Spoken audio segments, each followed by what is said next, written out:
Partners website called the Common Core Knowledge and Practice Survey.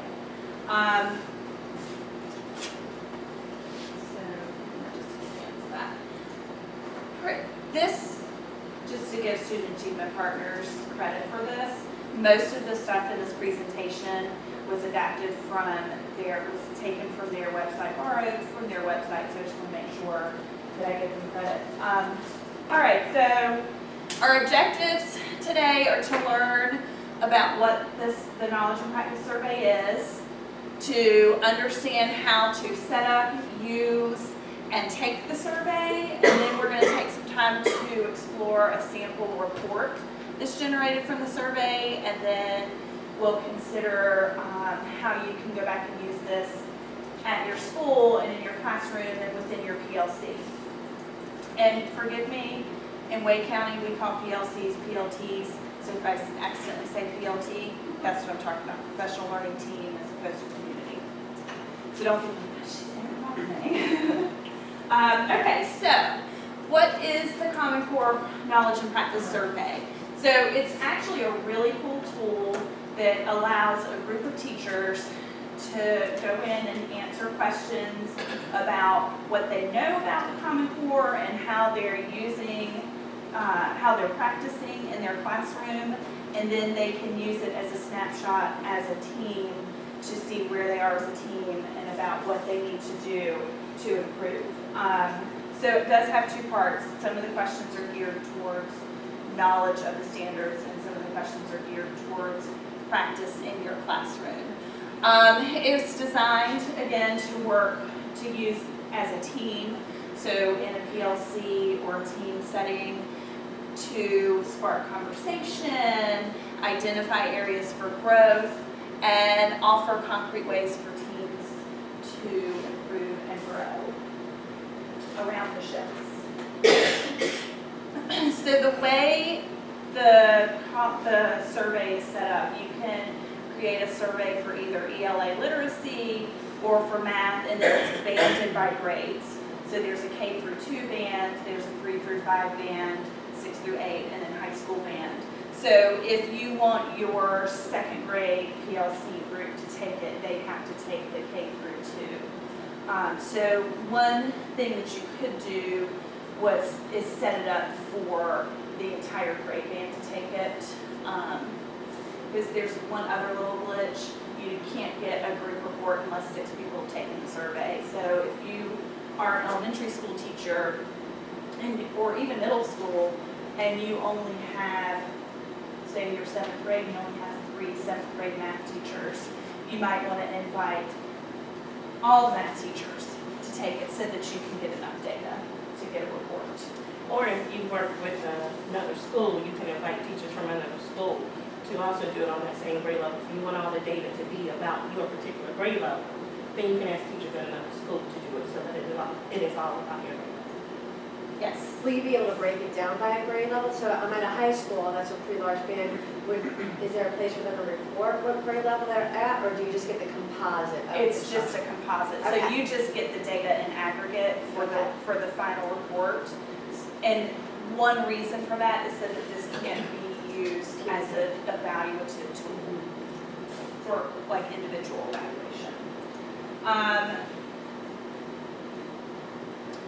So the survey was designed to identify what teachers understand about the shifts and how they are using what they're doing with that knowledge in the classroom. So that's where the two parts come in, where part of it's own knowledge and part of it is own practice. It's intended to support change at the local level. So it's not necessarily intended for an entire school system to use to try to affect change in the whole school system, but to work at a local level with small groups. It offers ways for educators to have a conversation and advocate for their own professional learning. So I see this at my school as if I had the math teachers at my school take this survey, and it showed that we understand the shifts, we have knowledge of the standards, but we're still doing things the old way. We're not really practicing the standards, the shifts in our classroom. We could use this as evidence for asking for some professional development to help us become better in the classroom. And that's exactly how I'm using it at my school. I'm having all the teachers do it so that we can set up our professional development for next year to make it relevant, because there are many times we're doing PD and we leave the room and then that's it. So we really are going to try to focus our PD next year so that it is really relevant and we can go back to our classrooms and use it and not feel like it's just PD. All right, so who should use the survey?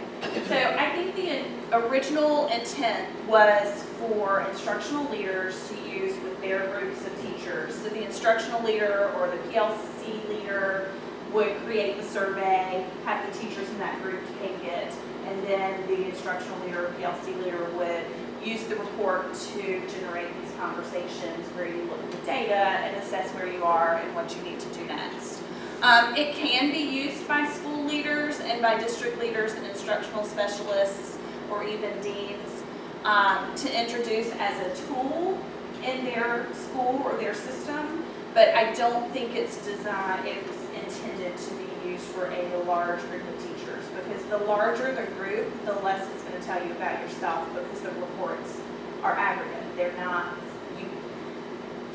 you can see your own where you fall individually on a report that you get about yourself, but whoever designs the survey, when they print a report, they can't see anything about individual answers, only the group answers. So it would be really hard for this to be useful in a large group.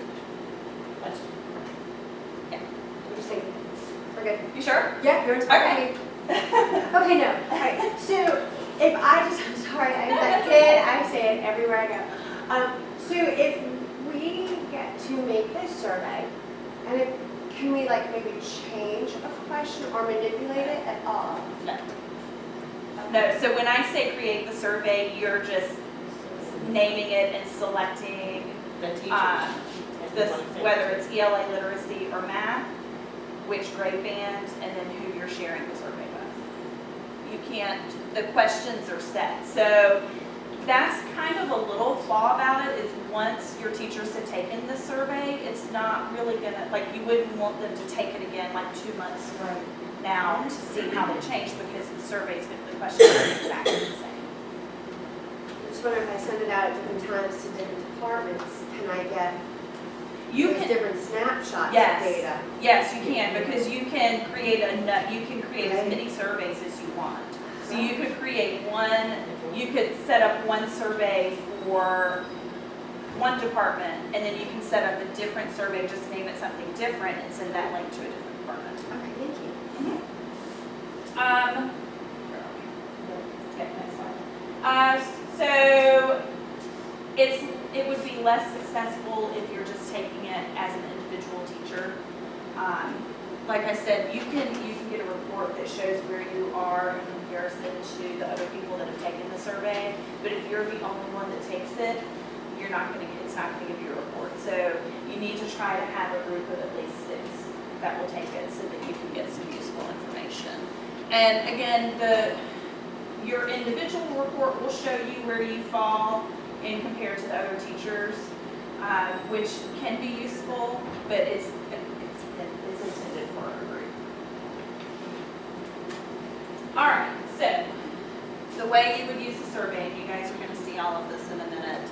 So the instructional coach or whoever is creating the survey is going to create an account at the website, and I have stuff printed out to hand to y'all because we're going to do this in a minute.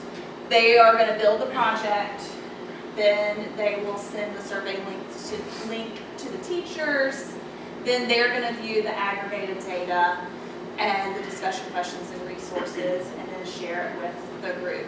The teachers take the survey, it takes about 20 to 30 minutes, and you guys are actually going to get to take one today so that you know what it's like. Then you can view your individual report, and I'll show you how you can do that too. And then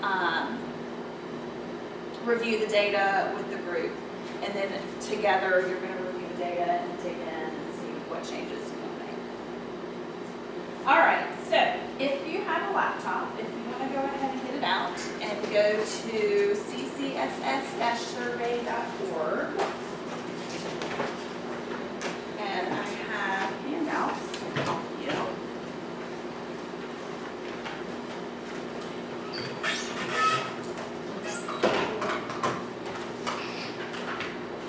And then we'll see this on the screen as well.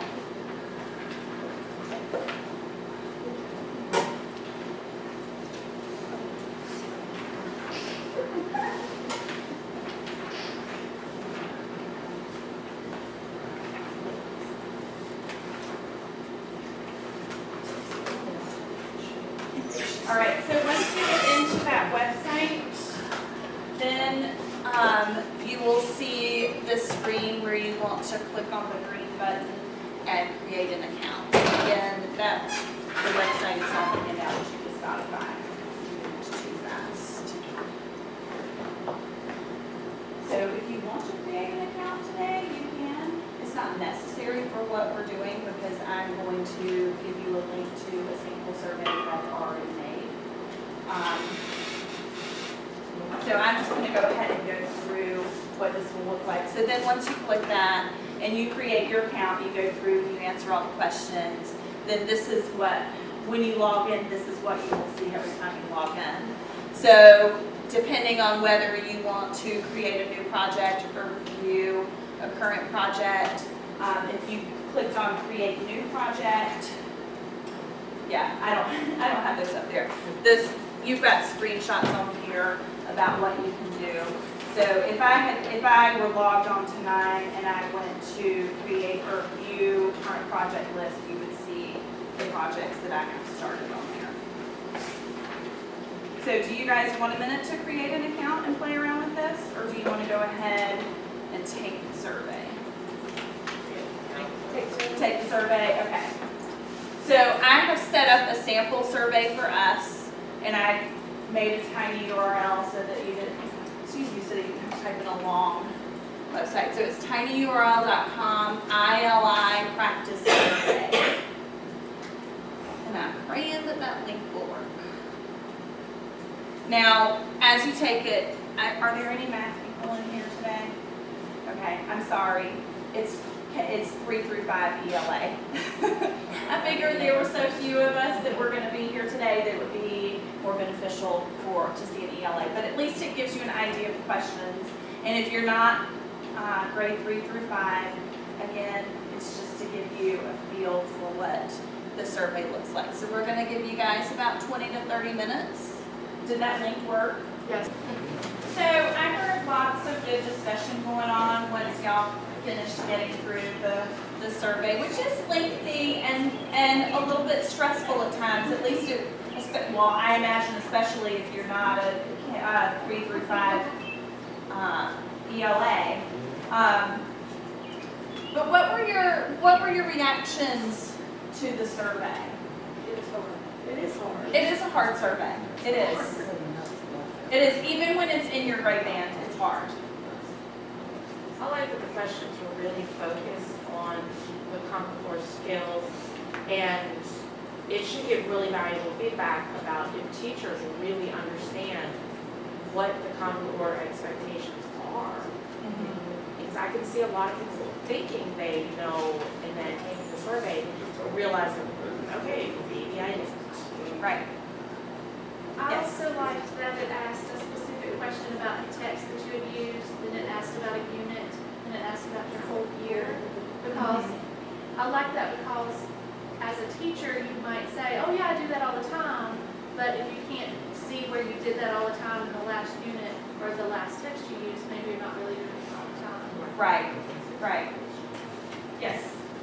I find it intimidating. Like, because we've been here, we've all, we're doing our homework and whatnot, we all probably have a better understanding than the average teacher next door to us. And I'm kind of frightened at what's going to happen when I have my colleagues take this. And it makes me wonder, can we get results even if they don't finish it? Because I can pull 5 people off the top of my head right now who would be like, oh, no way, forget this. Next. So I'm wondering, will we be able to get partial information from the questions that they do answer? So is there a way that you could frame it from the beginning to let them know this is not an easy survey? It's not like the survey that you get that has, rate this from a scale of disagree to agree, that you really have to put thought into the survey. Do you think that would help if you frame it that way before they take it? I would frame it that way anyway, and I think that I can get people to start it, and then Get 5 questions in. yeah. Well, Once they get so 5 you're questions gonna need in and to realize they choose- don't know the answers. You're gonna need to choose some extra people so that you can get the data. I think with like PLCs, because you're a team, you're a committee together. So if you post it like, if I have that team concept where we're all a team and we need to see what's, we just need to see what's going, what we know and what we need to improve on. And I think, like with my PLC is my grade level, and I think you would be very interested in doing this because we want to see where our weaknesses are, because and that's where I think this would help. So if you focus on that team concept and maybe getting 3 or 4 to buy into it, I totally get it, but I mean, with your PLCs, I would hope it would be. And I think that, this may not be the right thing for everyone to take back and expect their PLC or their school to be able to use. I have a very resistant department at my school. Maybe my school is a little resistant. I have a very resistant, a department that's resistant to changing the way they've always done things. And it's starting to trickle in, especially with the Math 1 classes, because our scores were not very good, so they've had someone from the county that's coming in and working with them. So they are actually working more toward implementing teaching practices that support the shifts. But higher up, I have teachers in my department that just want to continue doing things the way they've always done, teach the way they've always taught, and expect their students to grow and accomplish the standards, but not in the way that they're supposed to be. So when I asked my department to do this, just so that I could get a sample of what it was, so that I would understand this, to bring it to y'all, I didn't get very many, like maybe 3 or 4 who did it, and I had a department of like 12 or 13 or 14, something like that. So I understand what you're saying. So for some of you, you might be thinking, this is great, I have a group of teachers that work really well together, and I think that this would be useful for us. And some of you might be thinking, oh my gosh, this is going to be difficult. Some of you are thinking this is going to be impossible, my teachers won't do it. So it is a resource that you can use if you think that it would be useful. And you can always try, and if it doesn't work, it doesn't work. I think another way to frame it would be as a reflective piece for that individual teacher in that department. And a lot of teachers will do more things if you tie it to their evaluation unit, because if they see that they can check a box, that they participated in something like that, then they'll be more willing to finish it out and complete it. I mean, you want them to do it because you want them to be better at, teaching and executing these instructional practices, but also, tying it to that piece might just get you more follow through. Right. I found it very useful for me, because I was like, maybe I just need to go back and review my standards again. It's been a while since I've gone through and looked at them, and this is kind of evidence that I need to go back and, spend some time this summer doing that again. So that's a good idea, using it as a self-reflective tool so that they can go to their evaluation with their administrator with some evidence. These are things that I've done to help me grow. I also think it helps when you're doing it outside of your discipline to get you familiar with what the other teachers have to do. And then, like with reading and math, I teach math. Now I'm more in tune with how I can integrate some of the things from reading into my math class, and making sure I'm using some of the same vocabulary and bringing that to the forefront for the students, because younger kids don't transfer information from room to room. If they learn it in this room, then that's where it stays. And so bringing in that vocabulary and even doing some reading activities through my math, I'm helping them to make the transfer and make the connections that will make not only me better, but also my co-teacher better. All right, let's go ahead and take a look at the reports. So everyone should have gotten a sample report.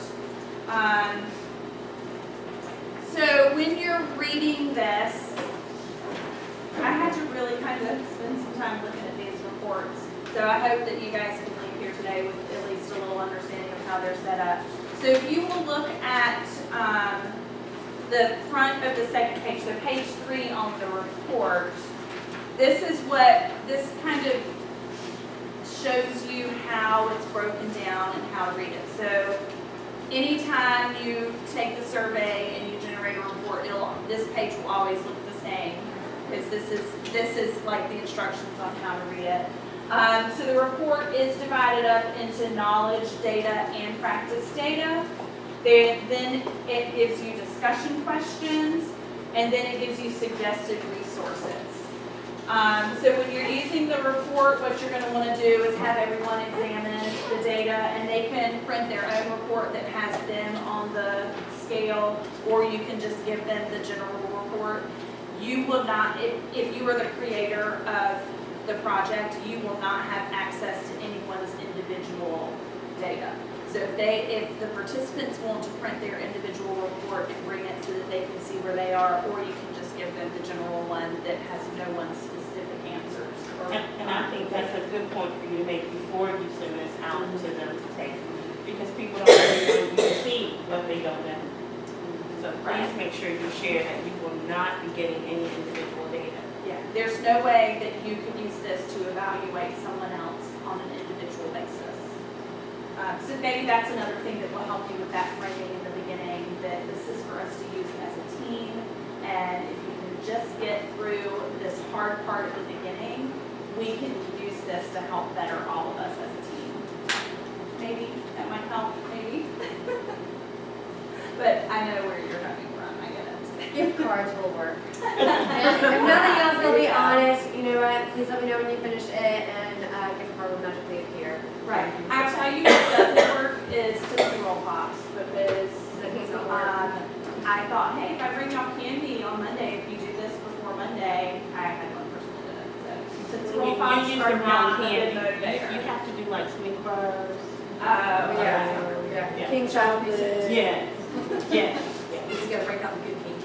Yeah. But bags of Brookside. Okay. So again, it's also important, you do have to have at least 6 participants for you to be able to get that aggregated data report. All right, so, I think I had already moved on to that. So reading the report, when you're using the report, you want to make sure that your group is examining the data. Then you're going to prioritize your work. So each report is going to break it down to the 3 different shifts. Maybe you want to focus on one of the shifts at a time. So prioritize your work, then use the discussion questions and select your resources, whether you use the resources that are provided on the report or whether you find other resources. All right, so then you've got this page on how to read the data. So the knowledge charts are the ones with the little line graph, and it will have, it has the maximum, the top circle is the highest score, the number 2 circle is the middle or the average score, the mean average. The bottom is the lowest score, and then if you're looking at your own individual report, it'll show you where you fall on that spectrum. And then the practice charts are bar graphs. They're either the stacked bar graphs or side-by-side bar graphs. And then they have a key that tells you what each color represents. And it's kind of hard to read it when it's not printed in color, so I'll go ahead and be upfront about that. It's, when it's not in color, those gray boxes in the middle kind of all look very similar. Especially if one of the gray boxes is missing, it's hard to tell, well, is this one someone agree or someone disagree? And then it will also give you, like, on the chart, it'll tell you what the question was that chart is answering. Okay, so what I would like for you to do now is using the sample report, I want you to look at the discussion question. I think I went too far. Okay. I want you to turn to page 4, and I want you to look at the ELA complexity data on page 4, and just take a minute or two and discuss with someone around you what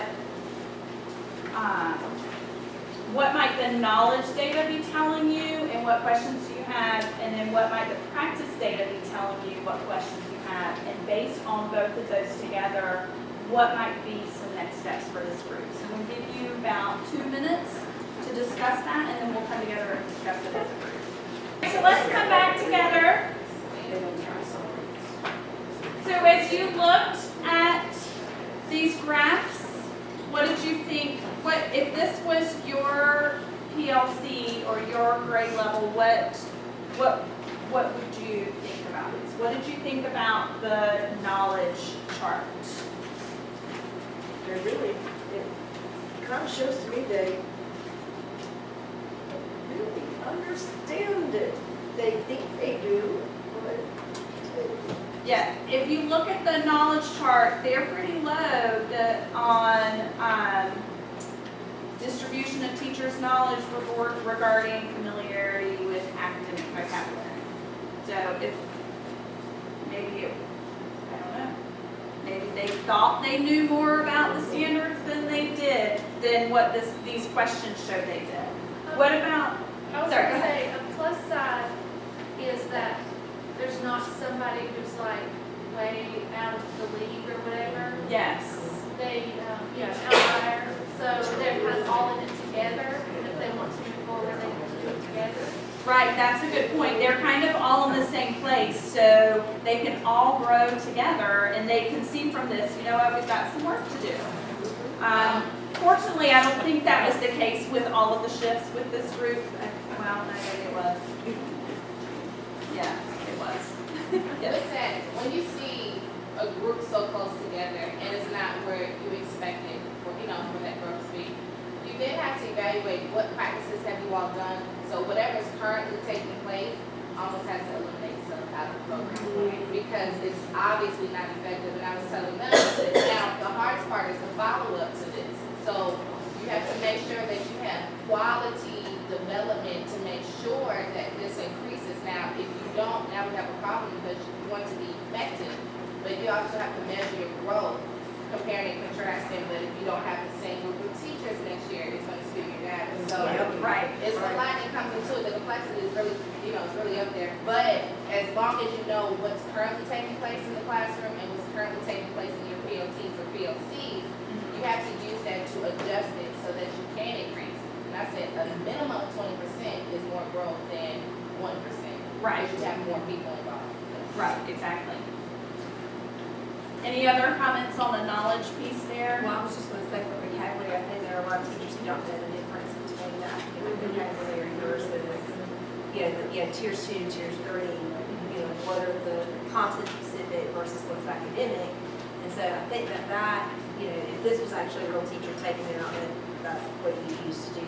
But In fact, this was on the student. okay. So if real teachers had taken that, and that's in fact what you got from language arts teachers, then clearly we need to probably also look at what is academic versus what is content specific vocabulary.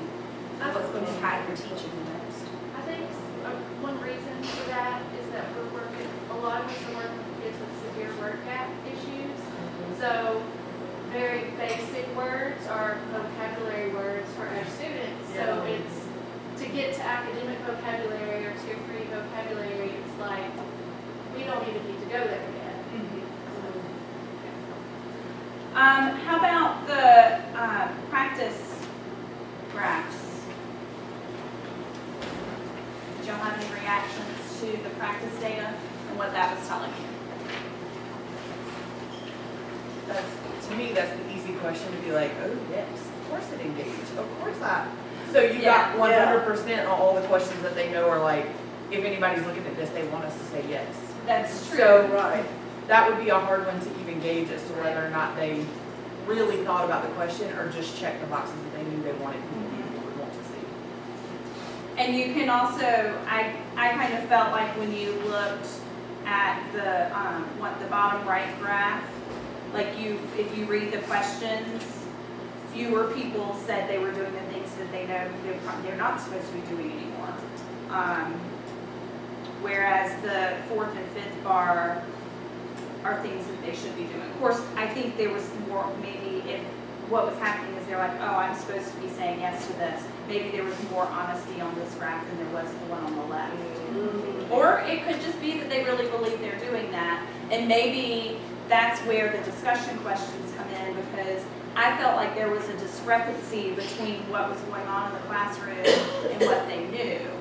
So their knowledge of the standards, this shows that their knowledge was maybe not where it needs to be, but their practice looked better. So maybe that's where we go through the discussion questions and say, well, why is there this discrepancy between what we know and what we're practicing?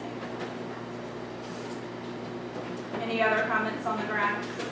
I think also like looking at what we have available to us. That's it. You know, like we were talking about doing, making the complex text sets and everything. Well, you know, I don't have 45 books on these that are all a range of levels. I have to use what I have, what my school has. So I think that's also kind of one of those things. Like we were just talking about, we have Pearson is our book, and I literally think out of those 2 volumes, I use maybe 3 to 5 of those stories a year because they're not what I need. They're not enough informational. They're not, you know, like it's a part of it too. We jumped on that bandwagon because it was Pearson. We jumped on that bandwagon. Even the math, I feel like, is not appropriate for a lot of reasons. But we jumped on the bandwagon, and that's what we got, and we have a hard time. So do you think you could use this as evidence to take to your administration or your school system and use this as evidence for why maybe you need additional resources or you need some money for more appropriate resources? I mean, you could try. Yeah. Oh, yeah.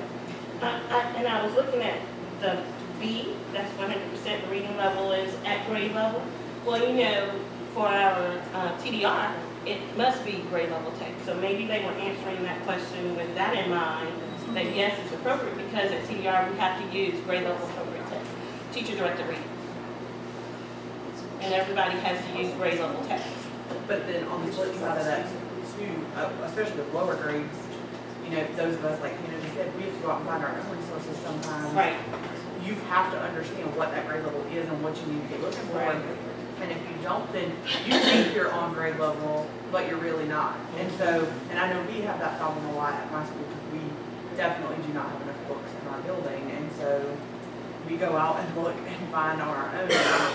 There's a lot of push and pull with that. Well, that book's not really, you know, a first grade level. Like, let's look at this one and finding those resources. And then trying to be subject too, especially with like nonfiction, like informational text. It's hard to find 3 different levels of a topic, you know? It can be very difficult. Yeah. You're right. Textbooks for the grade level, if you look at the lexicons of individual stories, don't really apply to that grade level. So you can't assume that something in a 6th grade textbook is 6th grade level. Well, and the Lexile scores are all messed up anyway. Yeah. That's a whole other problem for another day. One of the good things our county did was took our reading book and went through and did a Lexile levels on each one of the stories that's in our reading. It's really easy to do. And so we have a list of where these stories fall. Some are higher than the grade level Lexile, some are lower. But we know as a grade level which stories we can go and pick to use because they did that for us. So that was a good one. Let's move on and just talk about the discussion questions real quick. If you want to take just a moment to turn to page 5 and just read, there are 5 discussion questions there that would go, that you could use as you're talking about this data. So if you'll just take a minute to read over those, and then we'll just share with each other as a group what your reactions are to those questions. So what were your reactions to the discussion questions? For those who think they have like those really resistant teams, who you don't think you're actually going to get them to take a survey, these 5 questions start the conversation. Like, if you could just have these conversations as your agenda for your PLC meeting at the start of the school year of what text are we gonna read? Like, and just go through these types of questions, like, how are they decided? Well, I've always taught this text in 4th grade. Okay, so is this really gonna meet the needs of our students? Is this really gonna get to the standards that I'm trying to teach? Like, what standard are you teaching through this text? Are we reading the whole novel? Are we reading part of it? Like, what is the purpose behind choosing this text? And so, if you think you have a really resistant team of not going to take the survey, these 5 questions at least get the conversation started and address the shifts and address what you need to be addressing in your PLC, even if we don't have exact survey data from that group. Do you think maybe it would be useful to have these questions before they take the survey and say, this is why we're taking the survey, so that we can look at the data and answer these questions? So that's another. So it might be really good to make up a Google Doc to kind of do a warm-up survey at the beginning of the year and put these questions in the Google Doc so that people can put their responses in there. And then say, as a result, at our next department meeting, because we meet in departments, it's high school English, and you have people dying in that position. They just stay there forever. They're antiquated. So I think if you put those questions in a Google Doc and send it out to people, that might be a way to get their toes in the water. Sorry, I'm writing this down. It's a good idea. Yeah. You like private and Yeah. so they know it's not gonna be like, you know, 1, 2, 3, 4, 5. Right. Even then, it gets to that year-long plan, like, you know, you always taught a bunch of fiction, and, or, you know, where are you bringing in the informational text, you know, just all of those different things, you know, how do you have a balance between the two? You know, it gets that conversation started. We have a problem because in our county we do, the rigorous curriculum design units. So everybody thinks they have to stay in this little bitty box and you have to do exactly what they suggest that you do. You have to teach it just like it says, and that's not the case. And I'm like, you have to go against the yeah. Well, and I'm not even sure. Carrie's about to move into that box. Well, we're talking about the RCD. But they're not as bad. I mean, I've been an RCD unit See, me Me too. They're not, it's not like scripted daily lessons, right? It offers flexibility because we understand, and I've done it for language arts, and I've helped on the math portions as well. I have the day one script right here. So, that's our RCD. So it's not, like, we realize that different schools have different resources, and therefore the units have to be written, especially for ELA, as such, so it's not scripted and it's not awful. But you're right, there are teachers, and I will also dare say there are principals who believe that it's biblical, and therefore you have to be, like, that has got to be what you do. It must be. It must be. But also And too, there's it's a choice. It's It's a choice. Some teachers choose to read that that's the only option and that I have to stay in that bubble because it's the easier thing to do. Oh, it's already written, it's already my lesson plans. All I have to do is print these resources and pull up this video and my day is done. But those of us who wrote the unit explicitly write in bold, like all caps red font at the top, like please go find your own stuff too. Like these are suggestions. Right. These are ideas on how you can execute the standard that this is written for, or the series or whatever. And so it's really hard when you have teachers or administrators or whatever who are like, this is all you can do. And another pullback with ours is that we have so many assessments in each one that you almost feel like you can't, there's no time to really dig into the things. See, y'all do it differently. You know, That's you how we teach train. one, you test one. And y'all do it differently. Yeah. Y'all do it differently. Well, I feel like We there's- have like mandates of things that we have to do in the unit, but you guys do not, because we've had this conversation as well. But see, Ours is the framework. All right, let's get back on. Sorry. That's okay. Let's get back on this real quick. I'm almost done with my portion. I just wanted to talk real quick about after the discussion questions, you want to look at the resources that are recommended, and also look you know, it should also be big, bold, red. Also look for other resources besides, because the resources that are provided in the report are just student achievement partner resources. There are other resources out there in addition to student achievement partners. So find the resources you need to help your group accomplish what you decide your next steps need to be. Any more comments about the survey, the reports? All right, so we had some discussion about how in the world can I get my teachers to actually take this seriously and buy in. So that's where Sabrina comes in. This is where you can do some planning and you can talk about things like, well, what can I do to get them to understand up front that this might be a painful process, but if we can get through it, it will help us all grow. So I'm going to turn it over to Sabrina now. Well, my part is really a reflective part. And at first when we planned this, it was to be about the survey and how you can take it back. But, so I changed it. Because I want you to really think about how you